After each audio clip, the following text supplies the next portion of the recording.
మనం విన్న కథల్లో ఎప్పుడూ మంచోళ్లకి స్వర్గం, చెడ్డోళ్లకి నరకం వస్తుందని చెప్తారు కదా. కాని మహాభారతం ముగింపులో మాత్రం సీన్ మొత్తం రివర్స్ అయింది.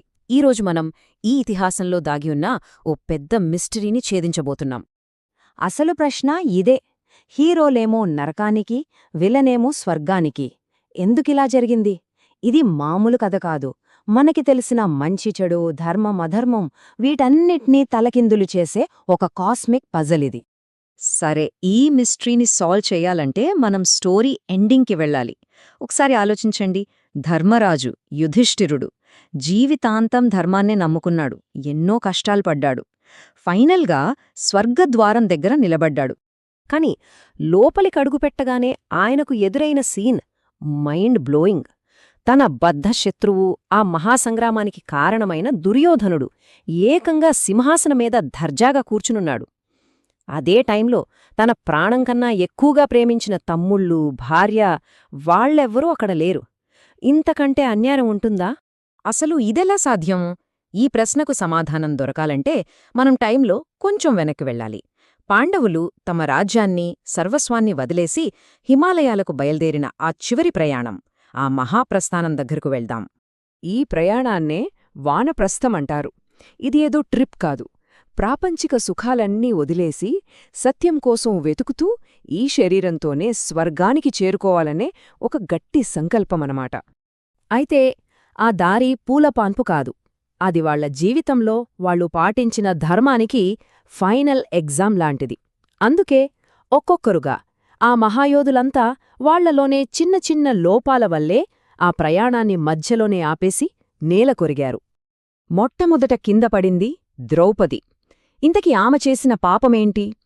5 భర్తల్ని సమానంగా ప్రేమించాల్సిన తను అర్జునుడి వైపు కొంచెం ఎక్కువ ప్రేమ చూపించింది.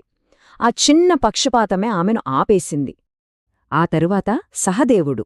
అతనికున్న అపారమైన జ్ఞానం గురించి అతనికి విపరీతమైన గర్వం. నాకంటే తెలివైనవాడు లేడు అనుకున్నాడు. ఆ అహంకారమే అతన్ని పడేసింది. నెక్స్ట్ నకులుడు. అతని సమస్య ఏంటంటే అందం. ప్రపంచంలో తనంత అందగాడు లేడనే గర్వం. అదే అతనికి శాపమైంది. ఇక ఆ మహాయోధుడు అర్జునుడు. అతను కూడా ఫెయిలయ్యాడు. ఎందుకు? నా శత్రువుల్ని ఒక్కరోజులో అంతం చేయగలను అని గర్వంగా చెప్పుకున్నాడు. ఆ పొగరే అతన్ని కిందపడేసింది. ఫైనల్గా గద చేతుపట్టిన ఆ భీముడు. అతను కూడా పడిపోయాడు. కారణాలు 2. 1 తిండిమీద అదుపులేని ఆశ. 2 తన బలం ముందు ఇతరులు ఏమీ కాదనే అహంకారం. ఇప్పుడు చూడండి, ఆ సుదీర్ఘ ప్రయాణంలో మిగిలింది ఒక్క యుధిష్ఠిరుడు మాత్రమే, ఒంటరిగా. కాని ఆయనతో పాటు ఇంకొకరున్నారు. జర్నీ మొదలైనప్పట్నుంచి ఒక్క క్షణం కూడా వదలకుండా ఆయన వెంటే నడుస్తున్న ఒక వీధి కుక్క. స్వర్గద్వారం దగ్గరికి రానే వచ్చాడు. అక్కడ సాక్షాత్తు ఇంద్రుడు తన రథంతో రెడీగా ఉన్నాడు. యుధిష్ఠిరుడిని లోపలికి రమ్మన్నాడు. కాని ఒక కండిషన్ పెట్టాడు. ఈ కుక్కని మాత్రం బయటే వదిలేయాలి. అప్పుడు యుధిష్ఠిరుడు చెప్పిన సమాధానం అది చరిత్రలో నిలిచిపోతుంది. ఆయన ఏమాత్రం ఆలోచించకుండా వద్దూ అన్నాడు. నన్ను నమ్మి నా వెంట వచ్చిన ఈ జీవిని వదిలేసి నేను రాలేను. అది మహాపాపం. అలాంటి స్వర్గం నాకు వద్దు అని తేల్చి చెప్పేశాడు. ఇంతకంటే ధర్మానికి గొప్ప నిర్వచనం ఏముంటుంది? ఇదే యుధిష్ఠిరుడికి పెట్టిన ఫైనల్ టెస్ట్. ఆ మాట వినగానే ఆ కుక్క తన నిజ రూపంలోకి వచ్చేసింది. ఎవరో కాదు, సాక్షాత్తు ధర్మదేవత అయిన యముడే ఆ రూపంలో ఉన్నాడు. యుధిష్ఠిరుడి ధర్మానికి, ఆయన నిబద్ధతకి యముడు కూడా సలాం చేశాడు. ఓకే, యుధిష్ఠిరుడు ఈ అగ్ని పరీక్షలో నెగ్గాడు. అంతా బానే ఉంది. కాని మన అసలు ప్రశ్న ఇంకా అలాగే ఉంది. ఆయన అంతటి ధర్మమూర్తి అయితే మరి తమ్ముళ్ళు నరకంలో ఎందుకు? దుర్యోధనుడు స్వర్గంలో ఎందుకు? ఇక్కడే అసలు ట్విస్ట్ మొదలవుతుంది. జరిగిన దాంట్లో ఏ పొరపాటూ లేదు. అంతా కాస్మిక్ కర్మ అకౌంటింగ్ ప్రకారం జరిగింది. సింపుల్గా చెప్పాలంటే కౌరవులు క్షత్రియులుగా యుద్ధంలో పోరాడి చనిపోయారు. అది వాళ్ళ డ్యూటీ. దాన్ని నెరవేర్చారు కాబట్టి వాళ్ళకి ఫస్ట్ స్వర్గం వచ్చింది. మరోవైపు పాండవులు వాళ్ల జీవితంలో చిన్న చిన్న తప్పులు చేశారు. ఉదాహరణకి యుధిష్ఠిరుడు ద్రోణుడితో అబద్ధం చెప్పడం. అందుకే వాళ్ళు ముందుగా ఆ పాపాలకు ప్రాయశ్చిత్తం చేసుకోవాలి. ఆ ప్లేసే నరకం. అక్కడొక దేవత ఈ లాజిక్ని వివరిస్తాడు. కర్మ అంటే మంచికి స్వర్గం, చెడుకి నరకం అని సింగిల్ జడ్జ్మెంట్ కాదు. అది ఒక లెడ్జర్ లాంటిది. పాపాలు, పుణ్యాలు అన్నీ ఎంట్రీ అవుతాయి. చేసిన పాపానికి శిక్ష అనుభవించాలి, పుణ్యానికి బహుమతి అందుకోవాలి. కాని ఆర్డర్ మాత్రం మారొచ్చు. ఎవరికి ఏది ముందో దేవుడికే తెలియాలి. అంటే పాండవులకు నరకమనేది జస్ట్ ఒక టెంపరరీ ఫేజ్ అన్నమాట, వాళ్ల పాపాలు కడిగేసుకోవడానికి. కాని కథ ఇక్కడితో అయిపోలేదు.